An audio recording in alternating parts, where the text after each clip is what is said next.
Hello दोस्तों, free online teaching one में आपका स्वागत है। तो हम आगे बढ़ते हुए एनसीईआरटी गणित कक्षा 9वीं अध्याय 1 संख्या पद्धति प्रश्नावली 1.3 का प्रश्न क्रमांक 1 हल करेंगे। तो यहाँ पर प्रश्न क्रमांक 1 है कि निम्नलिखित भिन्नों को, जो आपको भिन्न दी गई हैं, इन भिन्नों को दशमलव रूप में लिखिए और बताइए कि प्रत्येक का दशमलव प्रसार किस प्रकार का है। तो सबसे पहले हमें दशमलव रूप में लिखना है। तो दशमलव रूप में हम कैसे लिखेंगे, यहाँ पर हमें एक भिन्न दी गई है 36/100। इसी प्रकार से और भी क्वेश्चन दिए गए हैं। यहाँ पर 36/100 को यदि हमें दशमलव भिन्न में बदलना होगा तो हम किस प्रकार से बदलेंगे। यहाँ पर हम नीचे की संख्या का भाग हम ऊपर करेंगे, यानी कि 100 का भाग हम 36 में करेंगे। और यदि भाग करने पर हमारा दशमलव कुछ इस प्रकार से आए, तो आइए इसको हम थोड़ा सा रफ में आपको समझाते हैं कि इसको हल करने पर कैसा आएगा। जैसे यदि हमने 100 का भाग 36 में किया और भाग करने पर कुछ इस प्रकार से संख्या आ जाए, जैसे 0.36, ये हमारा दशमलव रूप हो गया। और इसमें हमें और भी बताना है कि बताइए कि प्रत्येक का दशमलव प्रसार किस प्रकार का है। सबसे पहले आपको दशमलव रूप में लिखना है, फिर आपको बताना है कि दशमलव प्रसार किस प्रकार का होगा। तो आइए इसको हम समझते हैं। तो जो दशमलव प्रसार होता है वो दो प्रकार से होता है। यहाँ पर जो दशमलव प्रसार होता है, दशमलव प्रसार वो दो प्रकार से होता है। पहला होता है यहाँ पर शांत दशमलव, शांत दशमलव, और जो दूसरा प्रकार होता है वो अशांत दशमलव होता है, अशांत दशमलव। तो जब हमने कोई भी क्वेश्चन को हल किया, उसका दशमलव रूप लिखा, तो हमें कैसे पता चलेगा कि शांत दशमलव है कि अशांत दशमलव है। तो शांत दशमलव कब होगा, जैसे यहाँ पर हमने इस क्वेश्चन को हल किया, इस प्रकार से कोई संख्या आ जाए कि 0.36 या 1.254 या 4.35, इस प्रकार से कोई यदि संख्या आती है तो वो शांत दशमलव होगा। लेकिन यदि कोई संख्या इस प्रकार से आ जाए कि 0.3636 संख्या बार बार रिपीट होने लगे, यानी कि वही संख्या बार बार आने लगे, तो हमारा दशमलव प्रसार किस प्रकार का होगा, अशांत दशमलव होगा। और कभी खत्म ना हो। जैसे यदि कोई संख्या इस प्रकार से आने लगे कि 1.222 डैश डैश आगे तक भी और संख्या, तो हमारा जो दशमलव प्रसार होगा वो अशांत दशमलव होगा। इस प्रकार की कोई भी संख्या अशांत दशमलव में हो सकती है। जैसे यदि हम 4.3 और आवृत्ति लगा दें, तो आवृत्ति का मतलब ये होता है कि 3 यहाँ पर अनेक बार संख्या आ सकती है, 3 3 3 अनंत बार संख्या हो सकती है। लेकिन शांत दशमलव में क्या होता है कि जब भी हम इस प्रकार का कोई भी क्वेश्चन हल करेंगे तो हमारा शेषफल क्या आएगा, यहाँ पर शेषफल 0 आएगा। और समझ जाएंगे हम, यदि शेषफल 0 आएगा तो हम समझ जाएंगे कि वो दशमलव प्रसार किस प्रकार का होगा, शांत दशमलव होगा। लेकिन यदि कुछ इस प्रकार से आता है तो वो अशांत दशमलव होगा। तो आइए सबसे पहले हम पहले क्वेश्चन को हल करते हैं। तो यहाँ पर हमने सबसे पहले लिखा पहला क्वेश्चन और हल। पहला क्वेश्चन यहाँ पर क्या है, 36/100। तो यहाँ पर हमने लिखा 36/100। अब इसके बाद आपको क्या करना है कि भाग विधि आपको रफ में सॉल्व करना है। जैसे यहाँ पर 36/100 लिखा है, तो हम क्या करेंगे, नीचे की संख्या का भाग हम ऊपर करेंगे। जैसे यहाँ पर जो हमारी संख्या 36 है, वो 36 हम भाग के चिन्ह के बीच में लिखेंगे, और जो 100 है वो भाग के चिन्ह के बगल में लिखेंगे। यानी कि हम 100 से भाग करेंगे 36 में। अब 100 से भाग तो 36 में जाएगा नहीं, क्यों नहीं जाएगा, क्योंकि 36 छोटी संख्या है और 100 बड़ी संख्या है। तो यहाँ पर हम 0 दशमलव यहाँ पर लगा लेंगे। जब भी दशमलव लगता है तो यहाँ पर एक 0 हम यहाँ लगा सकते हैं। अब 100 का भाग हम 360 में करेंगे तो कितनी बार जाएगा, लगभग 3 बार जाएगा। 4 बार तो जाएगा तो 400 हो जाएंगे, ज़्यादा हो जाएंगे। तो यहाँ पर हम 100 तिया 300। इसके बाद हम घटाएंगे तो यहाँ पर कितने बचेंगे, 60 बचेंगे। फिर जब भी दशमलव लग जाता है तो दशमलव के बाद यहाँ पर हम एक 0 यहाँ पर लगा सकते हैं। अब 100 का भाग हम 600 में करेंगे, कितनी बार जाएगा, 6 बार जाएगा। 100 छक्के 600। तो यहाँ पर आप देख सकते हैं कि हमारा जो शेषफल है, ये हमारा शेषफल कहलाता है। ये होता है भाज्य, ये भाजक होता है, और ये आपका क्या होता है, भागफल होता है। तो जब भी इस प्रकार के क्वेश्चन को हल करने पर शेषफल 0 आ जाए तो तो हम समझ जाते हैं कि जो हमारा दशमलव प्रसार होगा वो किस प्रकार का होगा, शांत दशमलव होगा। तो यहाँ पर भागफल यहाँ पर कितना आया है 0.36। तो यहाँ पर हम लिख लेंगे 0.36। अब हमें क्वेश्चन में क्या पूछा गया कि दशमलव रूप में लिखिए, तो यहाँ पर हमने दशमलव रूप में तो लिख लिया है, और भी बताना है कि प्रत्येक का दशमलव प्रसार किस प्रकार का होगा। तो जब भी शेषफल 0 आ जाए तो दशमलव प्रसार किस प्रकार का होता है, शांत दशमलव होगा। तो यहाँ पर हम लिखेंगे शांत दशमलव, शांत दशमलव। इसके बाद देखते हैं हम दूसरा क्वेश्चन। तो यहाँ पर दूसरा क्वेश्चन है 1/11, 1/, तो सबसे पहले हम हेडिंग डालेंगे हल और 1/11 यहाँ पर लिखेंगे। इसी प्रकार से हम इसको भी हल करेंगे कि 11 का भाग यहाँ पर 1 में करेंगे, नीचे की संख्या का भाग आपको ऊपर करना है। तो इसको हम रफ में हल करते हैं। तो यहाँ पर हमें 1/11 दिया गया है संख्या, तो हम क्या करेंगे 11 का भाग हम 1 में करेंगे। तो यहाँ पर 11 का भाग करेंगे 1 में, तो 11 का भाग तो 1 में जाएगा नहीं क्योंकि एक छोटी संख्या है, 11 बड़ी संख्या है। तो हम क्या करेंगे 0 यहाँ पर लगा देंगे, और जब भी 0 यहाँ पर लग जाता है तो यहाँ पर हम एक 0 रख सकते हैं। फिर भी 11 का भाग 10 में नहीं जाएगा, तो यहाँ पर हम 0 भागानाश, यहाँ पर क्या आ जाएगा 0 आ जाएगा, तो यहाँ भी 0 आ जाएगा। अब 11 का भाग हम करेंगे 100 में, तो 11 का भाग 100 में 11 9 99, 9 बार जाएगा, और 100 में से हम 99 को घटाएंगे तो यहाँ पर कितने बचेंगे 1 बचेंगे। फिर इसके बाद हम क्या करेंगे 11 का भाग 1 में नहीं जाएगा, तो यहाँ पर एक 0 तो हम दशमलव के बाद रख सकते हैं, लेकिन 11 का भाग 10 में नहीं जाएगा, तो यहाँ पर हम क्या करेंगे 0 रखेंगे, तो यहाँ भी हम 0 रखेंगे। फिर हम 11 का भाग 100 में करेंगे तो 9 बार जाएगा।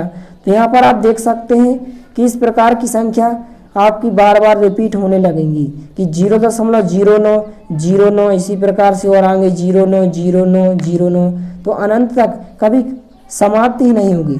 तो इस प्रकार का दशमलव प्रसार हमारा किस प्रकार का होगा, अशांत दशमलव होगा। तो सबसे पहले जो हमारा भागफल है उस भागफल को यहाँ पर हम लिखेंगे कि 0.09 यहाँ पर कितना दिया गया है कि 0.0909, और यहाँ पर हम डैश लगा देंगे। इसके बाद यहाँ पर आप बता सकते हैं क्या कि यह प्रसार किस प्रकार का होगा। तो यहाँ पर यह प्रसार कौन सा प्रसार होगा, अशांत दशमलव होगा, क्योंकि यहाँ पर आप देख सकते हैं कि 0909 संख्या बार बार रिपीट हो रही है। तो यहाँ पर हम लिखेंगे अशांत दशमलव, अशांत दशमलव। इसके बाद देखते हैं हम तीसरा क्वेश्चन। तीसरा क्वेश्चन यहाँ पर क्या है कि 4 सही 1/8। तो यहाँ पर हम तीसरे क्वेश्चन को हल करेंगे। तीसरा क्वेश्चन यहाँ पर दिया गया है कि 4 सही 1/8। तो सबसे पहले हम क्या करेंगे, यहाँ पर आपको एक मिश्र भिन्न दी गई है, और इस मिश्र भिन्न को सबसे पहले हम भिन्न में बदलेंगे। तो भिन्न में सबसे पहले हम कैसे बदलते हैं, इन दोनों संख्याओं का यहाँ पर गुणा होता है, 4 और 8 का यहाँ पर गुणा होगा, और ऊपर की संख्या को हम क्या करेंगे जोड़ देंगे। तो 4 का गुणा 8 में होगा, 4 8 32, और ऊपर की एक संख्या को हम क्या करेंगे जोड़ देंगे। तो 32 और 1 क्या हो जाएंगे 33, और नीचे की संख्या को हम जहाँ के तहाँ लिखेंगे। तो 33/8 हमारी भिन्न हो चुकी है। अब इसके बाद हमें इस सबसे पहले इसको दशमलव रूप में बदलना है, फिर इसके बाद हमें इसका दशमलव प्रसार बताना है। तो सबसे पहले हम क्या करेंगे 8 का भाग 33 में करेंगे। तो इसको हम रफ में हल करके देखेंगे कि दशमलव में कितना आएगा। तो यहाँ पर हम 8 का भाग करेंगे, जो ऊपर वाली संख्या होती है उसको हम लिखते हैं भाग के चिन्ह के बीच में, और जो नीचे की संख्या होती है उसको हम भाग के चिन्ह के साइड में लिखते हैं। तो हम 8 का भाग यहाँ पर 33 में करेंगे। तो जैसे ही हम 8 का भाग 33 में करेंगे तो 8 चौके 32, 3 में यहाँ पर 33 में से 32 घटाएंगे 1 बचेगा। इसके बाद 8 का भाग 1 में नहीं जाएगा, तो यहाँ पर हम क्या लगाएंगे दशमलव लगाएंगे, और जैसे ही दशमलव लगाते हैं तो यहाँ पर हम एक 0 यहाँ पर लगा सकते हैं। अब 8 का भाग 10 में करेंगे, लगभग 1 बार जाएगा, 8 एकम 8। इसके बाद 10 में से 8 को घटाएंगे तो यहाँ पर कितने बचेंगे 2 बचेंगे। इसके बाद जब भी दशमलव लग जाता है तो यहाँ पर हम एक 0 यहाँ पर लगा सकते हैं। तो यहाँ पर 8 का भाग हम 20 में करेंगे तो 2 बार जाएगा, 8 दूनी 16, यहाँ पर कितने बचेंगे 20 में से 16 घटाएंगे 4 बचेंगे। फिर इसके बाद हम एक 0 लगा सकते हैं। अब 8 का भाग हम 40 में करेंगे, लगभग 5 बार जाएगा, 8 पंचे 40। तो यहाँ पर आप देख सकते हैं कि शेषफल हमारा क्या आ चुका है 0 आ चुका है। तो हमारा जो दशमलव प्रसार होगा किस प्रकार का होगा, शांत दशमलव होगा। तो यहाँ पर इसका हम दशमलव रूप लिखेंगे, कितना आया 4.125 और ये किस प्रकार का दशमलव होगा, ये शांत दशमलव होगा। तो यहाँ पर हम लिखेंगे शांत दशमलव।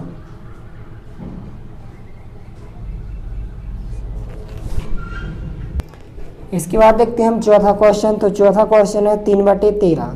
तो यहाँ पर हम जो रफ प्रोसेस है उसको हम यहाँ पर रफ में करेंगे भाग 3/13। 13 का भाग हम 3 में करेंगे यहाँ पर।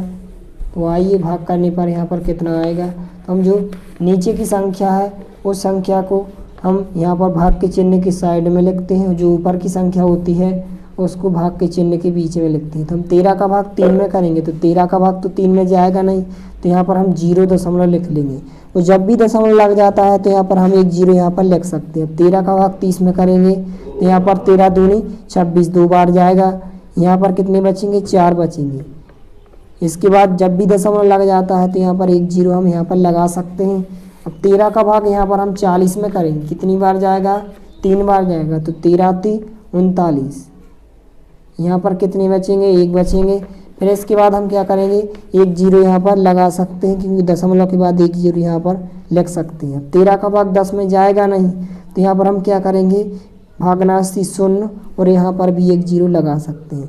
फिर 13 का भाग हम 100 में करेंगे, तो लगभग कितनी बार जाएगा, 13 × 7 = 91, 7 बार जाएगा। इसके बाद 100 में से 91 को घटाएंगे तो यहाँ पर कितने बचेंगे, 9 बचेंगे। और दशमलव के बाद यहाँ पर हम एक 0 लिख सकते हैं, तो यहाँ पर कितने हो जाएंगे, 90 हो जाएंगे। इसके बाद 13 का भाग हम 90 में करेंगे, कितनी बार जाएगा, 13 × 7 = 91, फिर 7 बार जाएगा। तो यहाँ 7 बार में ज़्यादा हो जाएगा, 13 × 6 = 78, तो यहाँ पर कितनी बार जाएगा, 6 बार जाएगा। तो यहाँ पर कितने आ जाएंगे, 78।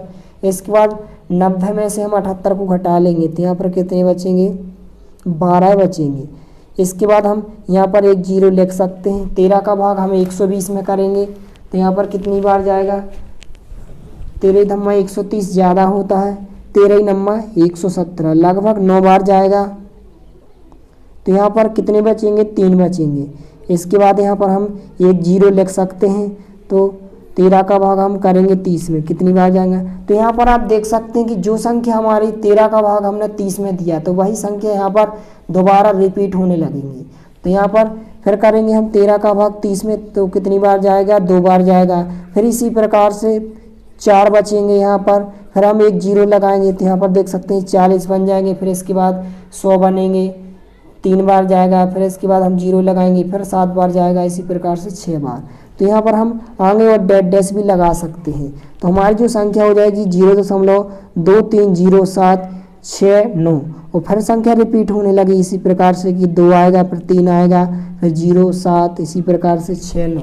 तो हमारा जो दशमलव भाग करने पर शेषफल तो यहाँ पर 0 आया नहीं है, तो हमारा जो दशमलव प्रसार होगा वो अशांत दशमलव होगा। तो सबसे पहले जो हमारा दशमलव रूप आया है उस दशमलव को हम यहाँ पर लिखेंगे 0.230769, और इस प्रकार से आप दशमलव लगा सकते हैं। जो हमारा दशमलव प्रसार होगा वो किस प्रकार का होगा, अशांत दशमलव होगा, अशांत दशमलव।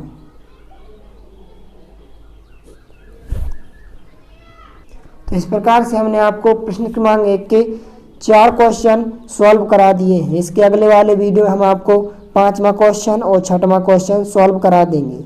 यदि वीडियो पसंद आए तो प्लीज़ लाइक कीजिए, दोस्तों के साथ शेयर कीजिए, और यदि आपने हमारे चैनल को सब्सक्राइब नहीं किया है तो प्लीज़ सब्सक्राइब कीजिए। धन्यवाद।